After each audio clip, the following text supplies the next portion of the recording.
Ayan mga kabarya, nakabili na naman tayo ng isa sa pinakamahal na 50 centavos sa panahon ngayon. At ito po yung 50 centavo coin na old coin. At ito po ay ginamit pa ng ating mga ninuno noong panahon ng Amerikano. Kaya maraming salamat sa ating maswerteng seller na nakakita ng ganitong klasing barya na old coins na 50 centavo coin na year 1907.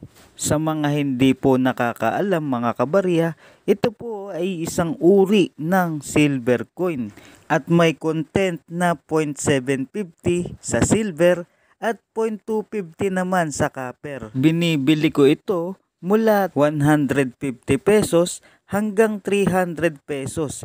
Depende ito sa kondisyon at sa taon ng inyong bariyang makikita. Kaya kung meron kayo nito na 50 centavos na year 1907 ay huwag po kayong magdadalawang isip na mag-message sa ating Facebook page na RDC Coins and Collectibles. At pag nakita ko ito na tumpak sa aking hinahanap ay ako na mismo po ang kokontak sa inyo. Pero bago ang lahat mga kabarya ay timbangin muna natin itong hawak natin na old coins. Ito po ay may timbang na 9.6 grams na dapat na 10 grams.